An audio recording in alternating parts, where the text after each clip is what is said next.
একজন প্রবাসী, যে কোনো একজন বিদেশিকে একবার জিজ্ঞাসা করো, ছেলেরা জিজ্ঞাসা করো একজন প্রবাসীকে যে টাকাটা জমাইতে কি পরিমাণ কষ্ট,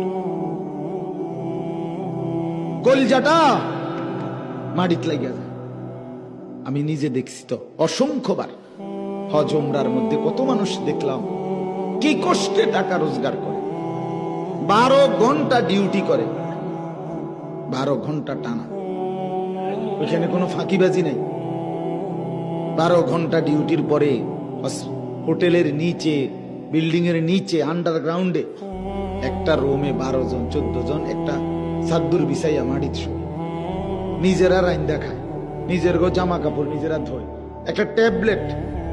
এক ছেলে একদিন আমারে কইতেছে, হুজুর আজ 11 বছর বিদেশ, একটা ট্যাবলেট জীবনে কেউ কোনোদিন নাই কিন্তু খুললা দিন, সব নিজেরটা নিজে করতে হয় হুজুর। কত সময় জ্বরে, মাথা ব্যথা, এই পাশ ওপাশ কাতরাই সারা রাত, বিবি নাই, সন্তান নাই, বাবা নাই, মা নাই, কেউ যে একটু আদর করে হাত বুলায় দিব, এই মানুষটাও নাই, ওই পাই বসে বলে না ভাইয়া। এরপরে এক ছেলে আমার একদিন কইতেছে, হুজুর আমি কোনোদিন যদি কেউ একটা মুরগি এমনি দেয়, কেউ যদি একটা বার্গার দেয়, কিছু একটা দিলে খাইয়া রাত্রের আর রান্দি না, এই পানি কদ্দুর খাইয়া শুইয়া লাই, যে কি শরীরের ক্লান্তি, এই কষ্ট করিয়া বাপ এই জমানো টাকাগুলো দেশে পাঠায়, সেই টাকা তুমি 2 আঙ্গুল দিয়া মোবাইল টিপা শেষ করে লেলে। হ্যাঁ, এটার কি কোনো শেষ নাই বাবা? তামাশা মনে করছেন? আহা, তামাশা, এইভাবে বুঝি জীবন চলবে বাবা? হ্যাঁ, এইভাবে তো রাজার ধনু ফুরায় যাবে। এই 2 আঙ্গুলে মোবাইল টিপলে সারা দিন সারা রাত এত নাচ গান ছবি অকাতরে এভাবে বানের পানির মতো যদি আমরা টাকা শেষ করে ফেলি, এগুলো টাকা খরচ হয় না?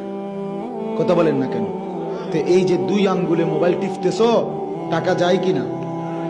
টাকাটা হোক তোমার বাবার, হোক তোমার ভাইয়ের, কিন্তু খোদার কসম প্রত্যেকটা টাকার পিছনে ঘাম আছে, কষ্ট করে রোজগারের টাকা। এটা কোনো মাটির থেকে বাইরেছে না টাকা।